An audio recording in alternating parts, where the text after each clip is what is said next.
Health Canada has reviewed the Moderna vaccine and found that it is safe and effective.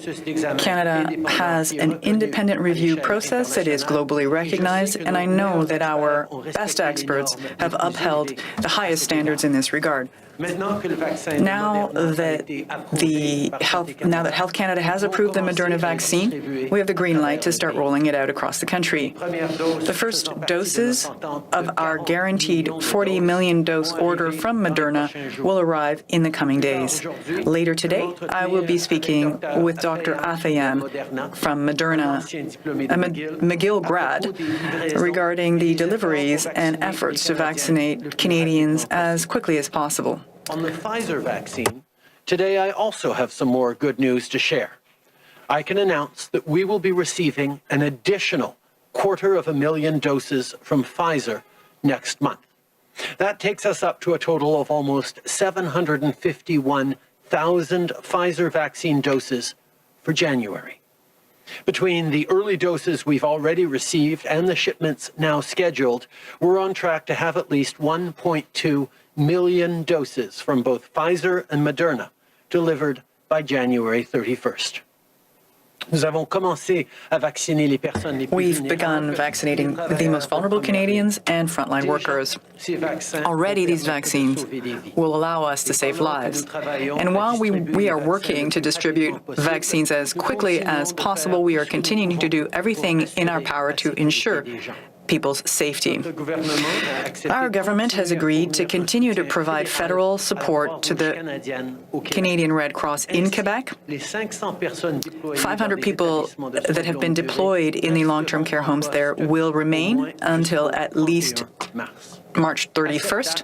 On that date, Quebec should be in a position to fully take over the management of the long-term care homes in Quebec and regain control of the situation. Our government's top priority is keeping Canadians safe.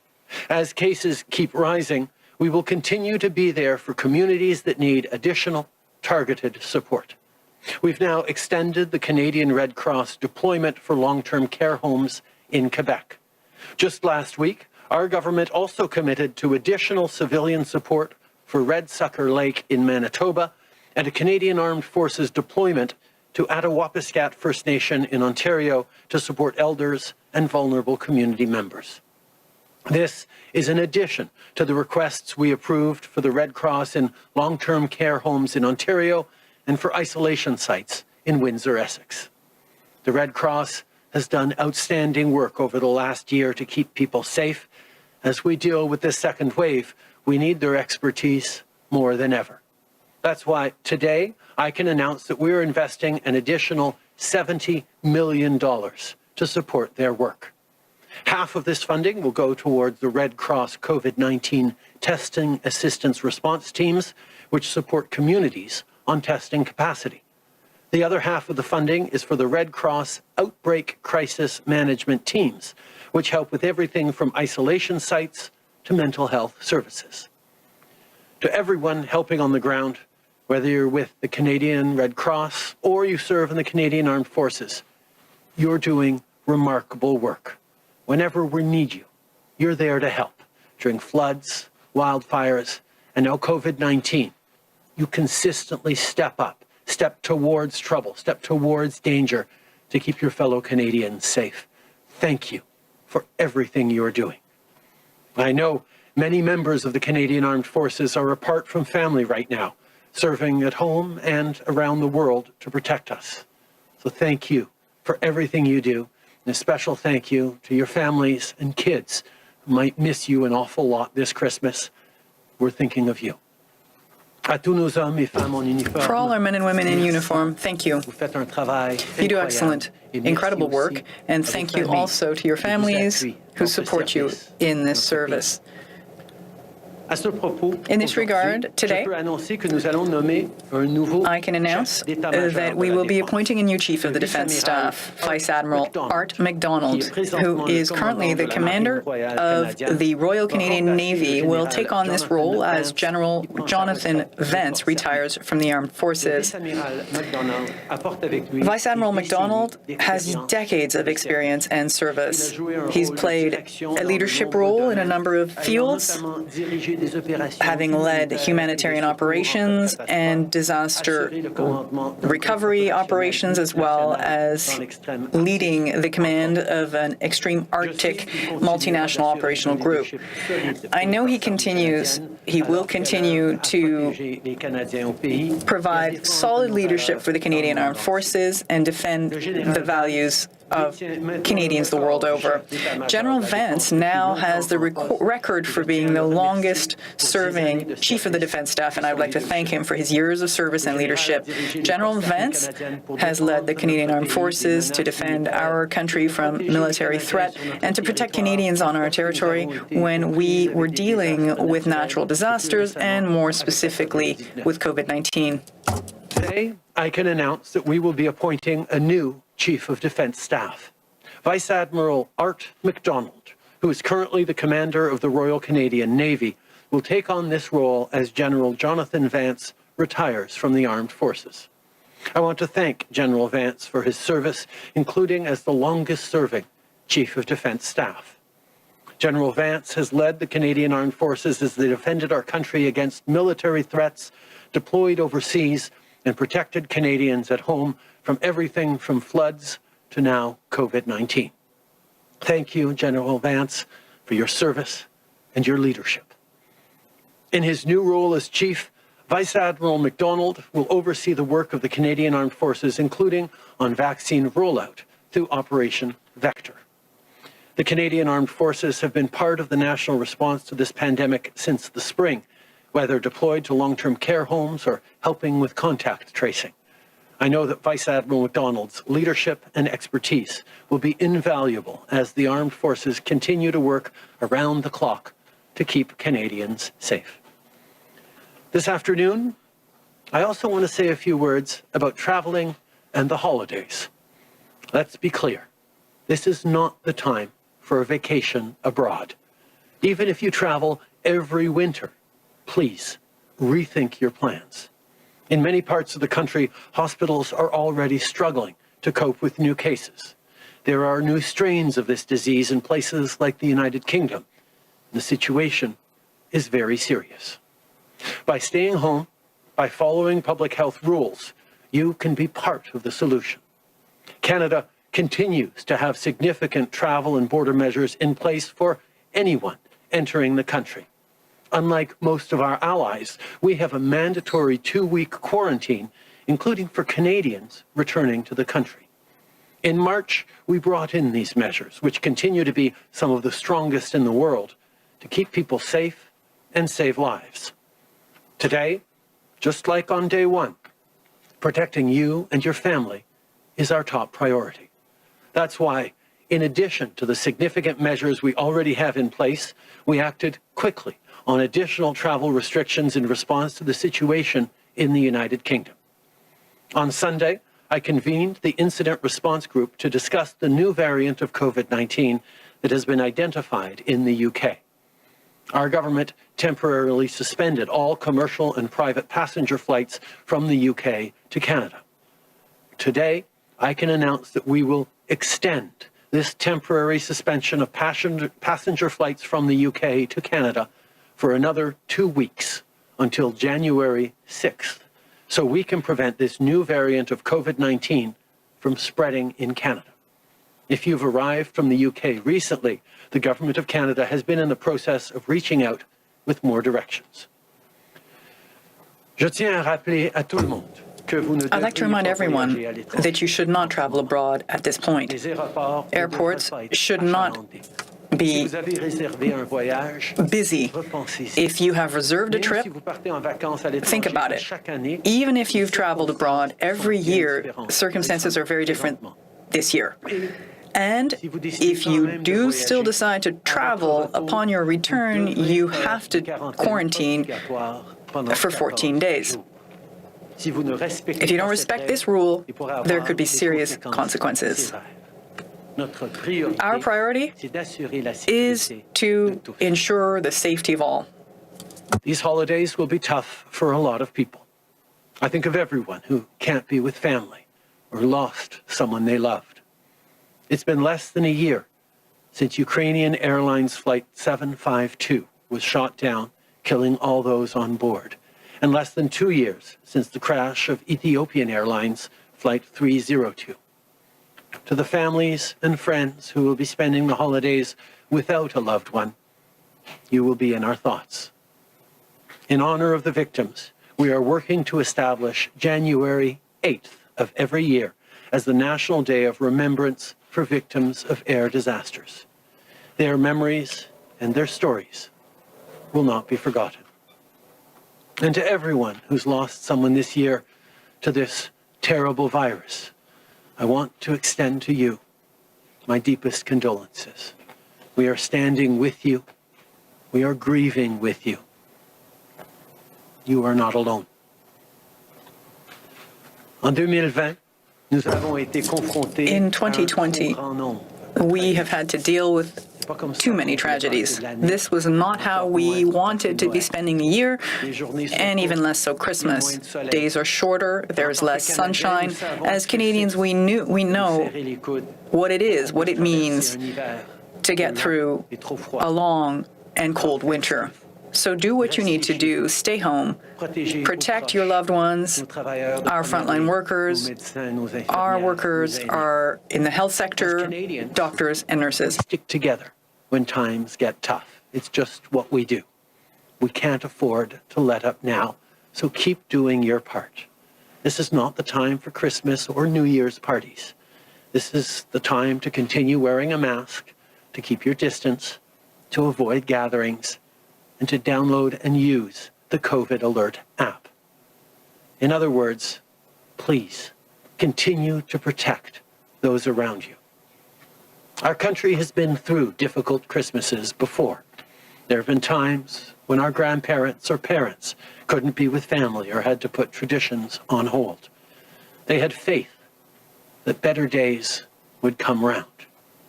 Well, this Christmas, it's our turn. It's up to us to protect each other. It's up to us to pull together, to hold on, and to know, however dark the winter may be, spring is coming. Better days will be back. À vous et à votre famille, je souhaite To you and your un très family, joyeux temps des fêtes. I wish you happy Joyeux holidays. Noël. Merry Christmas. Everyone, and happy holidays. Stay safe, stay well, and together we'll get through this. Merci beaucoup. Merci beaucoup, Monsieur le Premier ministre. On va commencer la période de questions. Thank you, Prime Minister. We'll start over the phone. One question, one follow-up. Starting with the phone. Opératrice, c'est à vous. Thank you. Our first question is from Kate Bolongaro from Bloomberg News. Please go ahead, à vous la parole. Hello, Prime Minister. Good afternoon. Happy early birthday to you as well, and thanks for taking our questions today. I have a question for you regarding President Biden. Since he is trying to make the U.S. a leader on climate change, does this pose any challenges for a lumber, mineral, and fossil fuel producing country like Canada? Well, I think it is great news that President-elect Biden is focused on fighting climate change. Over the past 5 years, Canada has taken significant steps on fighting against climate change, whether it's putting a price on pollution right across the country, which we've announced will be continuing to increase, whether it's supporting families by returning money to hardworking families who deserve extra support, or by protecting our coastlines or our natural territories. At the same time as we move forward to reduce the amount of carbon emissions in our energy-producing sectors, we will work closely with the American government on moving forward in ways that both protect jobs, create new ones, and fight climate change. And I'm looking forward to having alignment in North America on that particular challenge the world is facing. Following up, Kate? And And your government recently rejected a Chinese takeover of an Arctic gold mine company this week. Can you explain to us why that was the case, and are you worried about retaliation from Beijing? We make decisions on investments in Canada based on recommendations by our security experts. There are many factors that are taken into account on that, but I won't be going into that publicly. Thank you. Opératrice, prochaine question téléphone. Our next question is from Marika Walsh from the Globe and Mail. Please go ahead. À vous la parole.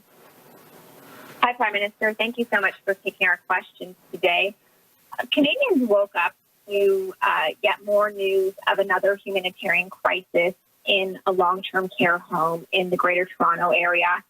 I'm wondering how you explain to them that the same crisis that happened in the first wave of COVID-19 is happening again in the second wave. Our job as a federal government is to be there to support Canadians right across the country, and that's what we've done. We've had people's backs with extra supports, but we've also had our people's backs by giving provinces extra support so they can take care of the things within their jurisdictions. Whether it has been directly with the Canadian Armed Forces or with the Red Cross, whether it has been indirectly by transfers of billions of dollars to the provinces, including with money directed towards protecting the most vulnerable, like those in long-term care homes with our Safe Restart Agreement. We will continue to work with the provinces to support them in the work they need to do. We will always respect provincial jurisdictions, but we are also always there to lend a hand whenever anyone asks. Following up, Marika? It seems though like the help that has been offered has not been enough. There's one home now where 26 residents have died. 75% of them are positive with COVID-19. Is the federal government looking at deploying the Canadian Armed Forces again to these long-term care homes? And if not, why not? Deployments of the Canadian Armed Forces or of the Red Cross is always done at the request of the provinces in question. We have worked extremely closely with the provincial health authorities, with public health, and with everyone right across the country. Continually offered our support, offered whatever resources are necessary. This is what we've done since the very beginning. Like I said, we respect provincial jurisdictions over long-term care homes, but we will always be there to help on whatever requests are made of us. Thank you. Operator, one last question on the phone. Our last question est de Hélène Buzetti. Hélène Buzetti, Le Devoir. You have the floor. Yes, hello, Mr. Trudeau. Earlier on, you were referring to people who are traveling, keep leaving the country and going down south. You're saying not to do so. Have you considered prohibiting it completely by suspending Section 6 of the Charter, or a decree or an order of some sort? Answer, we already have very strong measures in place with respect to the quarantine that has worked relatively well for months now. We are indeed concerned by the number of people who are considering going down south, for instance, and that is why we are saying not to do so. Choose to stay home, stay in Canada over Christmas, and that's the best thing you could do for your family, for our frontline workers. Of course, we are working with the provinces and territories on additional measures, but already I can say that this 2-week quarantine measure that is mandatory for anyone coming back to the country has been extremely effective from the start, and it's a measure that is much more stringent than the measures taken by our allies throughout the world. Follow-up question. From what I gather, you're not trying to prohibit people from leaving. At the same time, premiers from Ontario and Quebec are asking for a mandatory test upon people's return to the country, and even some supervised quarantines in motels, etc., as what had happened for some arrivals last time around. Answer, as to the mandatory quarantine, there already are very rigorous measures in place. The Canadian Border Services Agency agency verifies the quarantine plan for every traveler returning to the country. There are regular follow-ups. The local police, local authorities also are overseeing this quarantine phase, and there are some significant, serious repercussions for people who don't respect this. And in the case of, for instance, there are specific cases of rapid testing in places like Alberta, where they do rapid testing at the Calgary airport. And we are currently having discussions with people in Ontario and Quebec to bring in similar measures if they're interested in them. We have been, over the past many months, working with the province of Alberta on a testing pilot on the arrivals at the Calgary International Airport, where there is rapid testing immediately of arrivals there. We have worked with the province of Ontario over the past many weeks towards a similar program in Ontario, and have been talking over the past days with the Quebec government as well on looking at bringing in rapid testing protocols for arrivals at major international airports in Canada. Merci. On va maintenant passer aux questions sur place. Questions in the room or outside? Stephanie Lewis, the Canadian Press. Thanks for taking our questions. Transmission of the virus has always been highest in workplaces that can't close. And it seems as though, although the government has provided numerous benefits to encourage people to stay home when they're sick, they're not. They're afraid of losing their jobs. I wonder at what point can the federal government do more to ensure corporations are doing their part to actively protect their employees? The federal government made the decision early on to send supports to businesses, to workers, to families, to make sure that people could do the right thing. And we've seen millions of Canadians across the country make those right choices as we crushed that first wave in June. And as we're trying to stabilize the second wave as it's hitting us through this winter. We know all Canadians are trying to do their part, and we salute the efforts of businesses, corporations, and others who have reflected in their daily practices on allowing people to work from home, on adjusting ways. As we've said, when the provinces mandate shutdowns or extra public health measures, the federal government has stepped up with more supports directly for workers, for employees, for businesses, so that we can get through this safely. That will continue to be our approach as we implore Canadians to continue to do the right thing and keep each other safe. Good afternoon, Prime Minister. Olivia Stepanovich, CBC News. Given the severity of the pandemic and the military's role in supporting other government departments, is it wise to be changing the top military commander during the second wave of COVID-19? The Canadian Armed Forces is an extraordinary institution that has demonstrated its ability to be there to protect Canadians and to save Canadians in difficulty over decades and indeed generations. I am extremely pleased of the work that the military has done throughout this pandemic, whether it's been in long-term care homes or acting now in distributing the vaccines. And throughout, the leadership of the military has demonstrated its efficiency and ability to serve Canadians.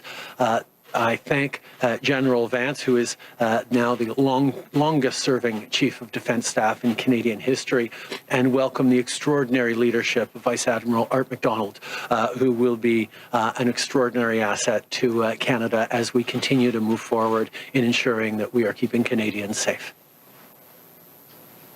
Bonjour, Monsieur Trudeau. Madeleine Blais-Morin de Radio-Canada. Radio-Canada has a question regarding trips abroad. You say that quarantine is effective and it's more stringent than in other countries. If you are advising Canadians against travel, is it to protect them or is it to protect us here in Canada? And also, you didn't comment in French on the extension of the suspension of travel or flights. Do you seek to find more information in this regard regarding that that variant, or what is your approach? Answer, this government's priority has always been and will always be to protect Canadians. And one of the best ways to do so is to prevent people arriving from abroad and spreading COVID-19. That is why we have quarantine measures in place. Yes, it protects them, but it mostly also protects the broader community from transmission from abroad. And as I've said, it's been very effective over the last months, and it will continue to be so. That said, it's even better and safer not to travel at all and not to have to come back to the country and have a quarantine. That's why we urge everyone to stay in the country over Christmas. Now, as to the UK, we are closely monitoring what's happening with this new variant of COVID-19. 2 more weeks now where flights are not allowed to land from between Canada and the UK, and that's something that we are doing to protect us. We are analyzing this new variant and continuing to work on that with our allies to make sure that all of the decisions we are making are the right ones to make sure Canadians stay safe. Flight extension in English, please. I repleted it in the speech. Okay. It was in the speech. Hi, Prime Minister. Mackenzie Grave of CTV. Today, the U.S. announced that they're buying 100 million additional doses of the Pfizer vaccine, but previously the company had said that they were looking to sell those same doses to other countries. So why did the Canadian government not step in and buy those extra doses of the vaccine before the U.S. did? We've been working since this summer on procuring vaccines for Canadians. We knew that the best way through and out of this pandemic was going to be with vaccines. So we set out and built one of the best range of potential vaccines of any country in the world, with 7 solid contracts with potential vaccine makers for more potential doses per Canadian than just about any other country in the world. On top of that, we've already seen vaccinations start, as Canada was among the first handful of countries in the world to deliver vaccines to its citizens. And we will continue, as I've announced today, to look to increase the number of doses delivered to Canadians. We know that this pandemic doesn't start to end until we have vaccination of millions and millions of people, which is why we're continuing to ensure that everything is done safely and responsibly to make those vaccines available as quickly as possible. And we all look forward to things being much better in the spring. Prime Minister Michael Couture, Global National. I wanted to ask you what your message is to people who've gone through this entire lockdown and feel like they've done their part. And just before lockdowns happen in Ontario and Quebec, that maybe they deserve a break, and maybe they deserve to have a good time over Christmas with family, especially in Ontario, but the numbers continue to go up. So what do you say to them that they think that they can get together with family, especially because, hey, I know them, I know where they've been. What do you say to those people? All the sacrifices that Canadians have been making over the past many months, birthdays and anniversaries that have gone uncelebrated, funerals over Zoom as people have lost loved ones, weddings postponed, sacrifices people have made in terms of friends and gatherings that we haven't been able to do. Canadians have been good about that. The vast majority of people have been doing their part and following the rules. This virus means that if we loosen up before time, all of those sacrifices could have been for nothing. We held on through what has been a very difficult year. And we now see the end in sight, with vaccines coming and vaccines being there for the most vulnerable, and increasingly over the coming months for all Canadians. That means we're almost there, but we're not there yet. And if people don't follow public health rules now, we could be in for an even more difficult winter than we're already going to have. So as always, we are asking people to do the right thing. Take time for your closest loved ones. You know, Christmas is a holiday of celebration for so many Canadians, where it's classic that we go to office Christmas parties and neighbors' Christmas parties, and we go out caroling, and we go to crowded shopping malls, and we're seeing all sorts of friends at different moments throughout the holidays. Well, that's not what this Christmas is going to be. And just like this year, we will be drawn back to a small group of those closest to us that we've been in lockdown with over the past many months. So for many people, like my family, we're going to be focusing on those people closest to us. A lot of times with those small handful of loved ones that we are most there for and most keen on protecting. That's what Christmas is going to look like for all of us, and we're certainly leaning in on being with each other. And I know most Canadians are going to do that as well, because we know that that's the right thing to do. That's the right way to get through this. So as difficult as it will be, let us find the joy, let us find the celebration, and let's make sure we're reaching out to friends and far-off family through the miracles of technology that allow us to do that.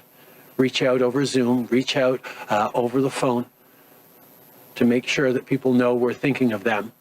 And part of our love for them and thinking of them is not showing up to give them a hug this Christmas.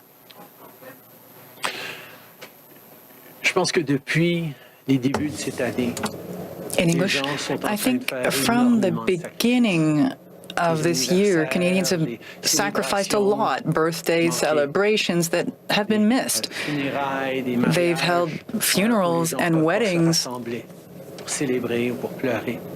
where people haven't been able to get together, celebrate, cry together. People did the right thing for the last 10 months now.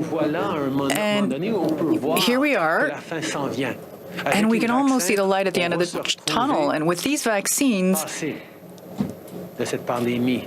we will be able to put this pandemic behind us in 2021. We certainly hope so. And that's very much the reason why now is not the time to give up or to loosen up.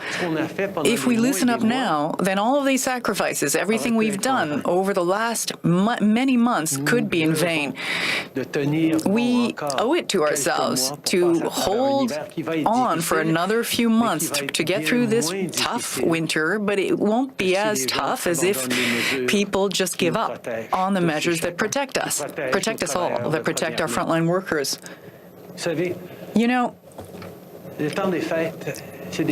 holidays are times to see friends, to have office parties, to visit the neighbors, to share, to exchange, to share gifts, to buy gifts in super busy shopping centers. That's generally how things work over the holidays, except this year. This year, we need to stay with our very closest loved ones, really take the time to truly appreciate those we love the most in the world. In other words, a small, tiny group of people, and that will be tough. It will be extremely important to be there, to show our love to our parents, our grandparents, our friends, nearby and far, not by going to see them, but by showing them that we love them by not going to see them. So, through technology, because if we can hold strong now over this holiday season, then next year will be much better. Next summer, next Christmas will be much better than this year. Thank you very much, Prime Minister. That is the end of today's press conference. Thank you. Merry Christmas, everyone.